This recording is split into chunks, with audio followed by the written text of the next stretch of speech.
maal jechi kana dura jechaan jedhamaan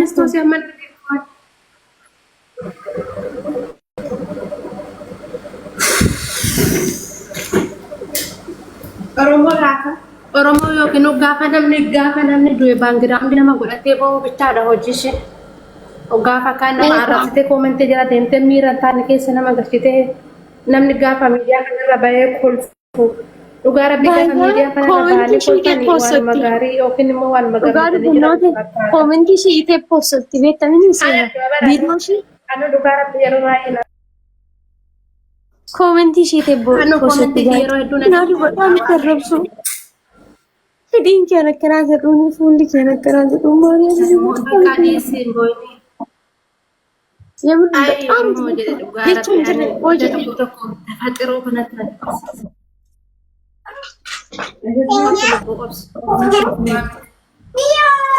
ishiin nama akkasii jedhuun ishiin nama akkanaa jedhuun maariyaamiin jecha akkasii kolmoon dubartii ishiin ukkoo dandeettuudha bar በጣም dandeechi baay'ee dandeechuu Irreen gaafa jechuudha. Irra gamtee irraan qanii nakatti miidiyaa irra baatee boochaa Maariyaamni siyaastalla. Maariyaamni kan malee dheengadda dhugaa rabbi irra istoorii poostotee tana istoorii laayik gootee naa deebiste daqiiquma sanatti laayik gootee naa deebiste. Alaqaa dubartoota jirtaa jedheen tan deebiseef geetan. Kasaa booda naafillee hin deebisne ilaalle ta'an akka isaan beeku. Kasaa dheengadda teelegiraamiin ammaan laan jetti beektu. Biiftuu namni hojii hojjetuun akkanaati miti. Taragaaggayi namni hooma hin qabne namni nama hubatuuf hin qabne nama rakkinni hedduu dabarsee akkanatti bara hin darbu. Dhuunkaasii miti haan uffatanaa meeqan nama mudata guyyaa guyyaarra wanni natti dhufu hundumtuu. Anaaf gammachuu miti yeroo obseen dabarsa nama namaan jettuudha bara. Akkamitti akka ishiin akkana taate ayinuu ani naan galu waaqa jechuun hin gooti ta'ee piraantiin gochaa ta'ee. Dhugaa rabbii gadda kana barshin gadduu kana makiina mucaa kan abbaa manaa sanii bitee sapiraayis godha jechaa hin turre. Wayne yaa ilma namaa dhugaa rabbii injirraatu yaadumeedha. Biiftuu nagaan siniif haa ta'u jecha ani haasaa irrallee waa ta'e xiqqoo baay'ee haasa'uu hin dandeenye mana banee ture. Homaa gochuun hin danda'amu. Inni deemeera. Nuti silaa yeroo du'aa malee yeroo jiraatti baay'een keenya wal nyaanna wal ciccirra kuni beekamaadha. Inni du'eera. Maal gochuun hin danda'amu. Baay'ee nama gaddisiisa. Hedduu tokko nama gaddisiisa. Nama dhukkubsa. Booni laayifirra ijoollee biraa bira nattu geessan na bira dhufti kaza na bira dhufti maalaan jetti beektaa biiftuu akkasii nan taasaatti maaliin gisee baay'ee nan taasaatti bakka ayyee birriin bakka siriisi taate nan taasaatti giyyanis guyyaa tokko bakka hojjumaan hin qallada malee keessa shibachuuf yaaleen beeku na bira yoo dhufte jechuudha gaayis namatti galchuu kazaa koofuma keenya teenye qaqallannaa. Bakka gaafa irratti qabdu waaqa yoo abbaa manaa wajjin illee deemtu dhuftee na bira biiftuu har'a boolee deemaa jirra rakkoo akkas nyaachuu deemna naan jetti maariyaamni giseen akkas naan jettu.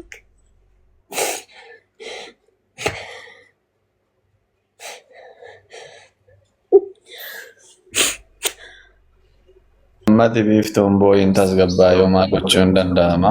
Gara laafina kee akka ta'e hin beekasi miti si ishee durba miti. Noi warra dhiiraa boohaa turre garuu boonya mucoo kana deeffachuu hin dandeenyu. Wanti hubatamuu qabu garuu namoonni as jirtanii wanta isin hubachuu qabdanii gaafa jiraatu.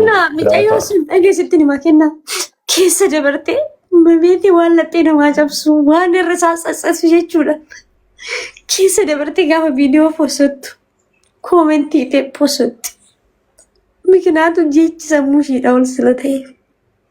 Sigalee. Namni jecha gaarii namaan jedhe koomentii poosottu garuu ishiin keessa dabartee gamtee fi obsitee dadhabna koomentii ta'e poosottu qabdi akka waan ishiin of uumtee akka waan ishiin of ishiitii of tolchitee maariyaamni jechi ishiidhaan jedhamaa ture akka waan ishiin of ishiitti xafaxaftee of uumtee ati nama akkanaati ati har'a maalirraa argattu duute kina hin jirtu maariyaamni hin jirtu simbiraa dhabamte.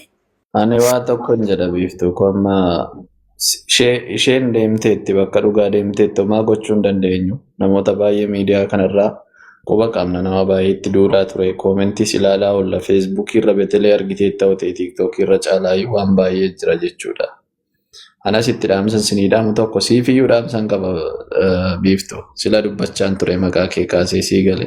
Kanaan duras itti meera.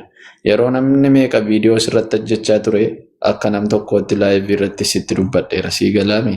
Kanaaf amma dhagaa walirra tuultanii amma jecha hin taane walitti darbattanii kunooti gaafa isheen lafa kanarraa dhabamte mee hammam sinitti dhagahama namni kanaan dura nama laayivii banatee baakgiraawundii godhatee irraa dubbachaa ture waa meeqatti darbachaa ture sinii gala. Kanaafuu amma dandeessanii warruma jiruttu dhagaan darbatiinaa kanumadha jireenyi biyya lafaa. Atumte mataan kee biiftuu waa meeqa jedhamta of eeggannoo godhe ofii kee fi. Dhaggeeffatu sitti nama kenna dubartiin haadhaaf abbaan qabni ooma akka laphee ishee cabbeettaa.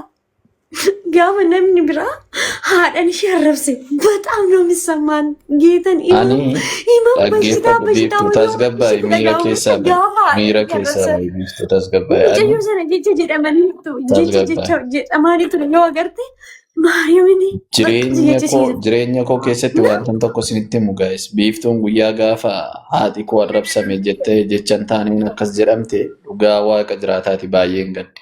Waan akkasiitti sin deebiinaa jecha akkasiis waliin hin jedhiinaa.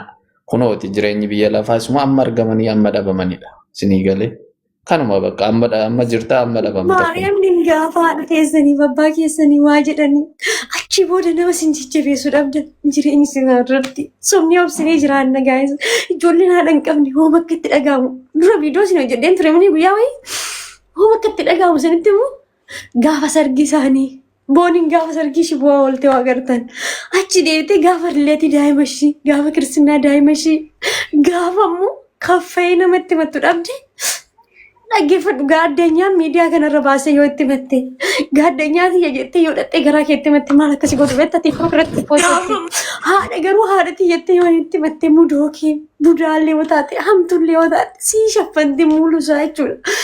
Naarra hambaa giraawundi ijoollee haadhaaf abbaa hin qabne gaafa du'an baagiraawundi godhatanii raasaan baay'ee jira. Gaafa isaan jiran garuu ayisuuf kasiin jedhu hin jiru. Maariyaam yeellani maannim sa'u. Amma waatu jira. Amma iddoo kanatti viidiyoo ta'e baatee nama kan summaa saabu sana. Geetaan sun kan bisu waan saabu sana. Bifo. Kasi nama dhiphisina bakka. Ndee? Biiftu? Dhiisi bakka. Biftu. Barbaachisu ishee. Amma waa tokkotu jira. As baatee iddoo kanatti warra gurguddaa jiraa dubbatan ishee. ulfaadhaa galatoomaa yaa namoonni na dursan danda'u keessan jirtu. Uummata kanatti as baatee gaafa akkasii namatti dhaga'ama gaafa akkasii nama gammachiisu namni ganama sammuun isaa nagaa gaarii. Mikinaatu guyyaan talli tun akkana gooti yaa baram. Mikinaatu jecha isaan jedhanii hin beeku sirriitti. Anu ummata kana caala mucayyoo sana marzii ta'e namni tokko hin jiru dhugaa dubbannoo ta'e. Gaafa ishiin jirtu ayisoosh kan jedheen hin jiru. Gaafa ishiin sii jirra kan erga ishiin duute immoo kan baayigiraawundii godhatee suura ishii maxxansee. Ayi kan sun akkas gaadhu. Jedhus jechuu baatus namni gatii isiin qabatu waa tokko akka tubattu hin beeka beektu dhaggeeffadhu. Mee dhaggeeffadhu waa tokkoon siif hima. Har'ati sammuu nagaa qabdaa viidiyoo baatee kanatti isa hojii kana hojjetachaa jirta dhaggeeffadhu. Har'a gaafa nagaa qabdu garuu sitti fakkaachuu dhiisuu danda'a. Innati guyyaadhaa guyyaatti. Intalli sun hojii kanarratti baay'ee na jajjabeessaa turte. Intalli tun maali nu inni ishiin waggaa hojii naasuu nu agartuu miti gisee baay'ee. Naasuu namni osoo mana kanaan dabarfanii. Nam beeka biiftuu dhaggeeffadhu. Haga barbaade iddoo kanatti waan tokko waan galuu danda'u tokko kan namni yaaduu danda'u. Har'a garuu isa du'e boo'uuni isa duruu galchuuf isa jiruuf fala himuudha dhaggeeffadha. Warri koomentii gaarii hojjechuu beektanii itti fufa. Gaarummaan kan isin harka hin jirre immoo adaraa keessan gaarummaa baraan gaarii.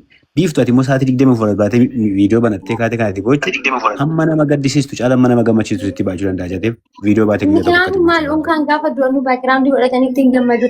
Ani akka kun gammachuu miti warra baayigiraawundii ishii godhatee suura ishii maxxansee intalli sun akkasumas maa gaafa jirtu odoo micayyoon tun rakkadhee mee akkana nama godhatteen zigaabeerin kan isaan caalatti kolfu hin jiru.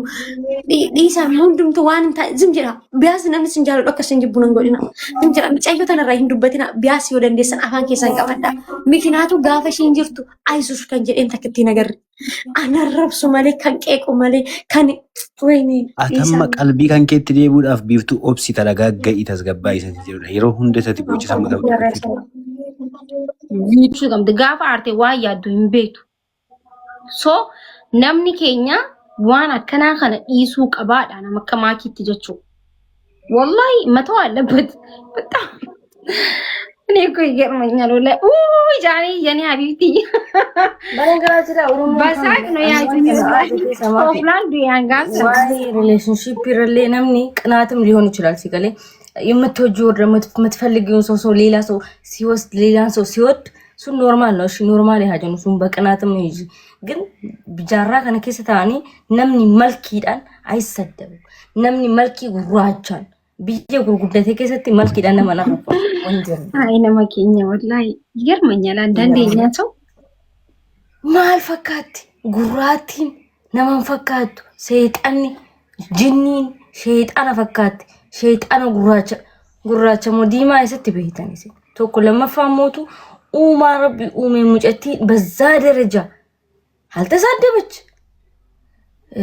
ነማ አረብሳ ነማ ቄቃ ነማ ዋጎቻ ዝላየት ኦፍ ኮርስ ፊድባክን ኡመን ይከረራ አርገት ግን እዚህ ጋር እየሳቀች ፈታ እያለች ነማ ኢሲጃለቱ ብረ ጅርቲ ሙጫዳማ ጃለታ አከሚት ፕሮፖዝ ጎታፊ አከሚት ከናፊ ተናፊ ብቻ ጋይስ ጊዜ ኤገዱት የሞቱ ወዮ ነማ ኬኝን ጄበር አኔ ጋሩ ወላሂ ለምን እንደሆነ አላውቅም።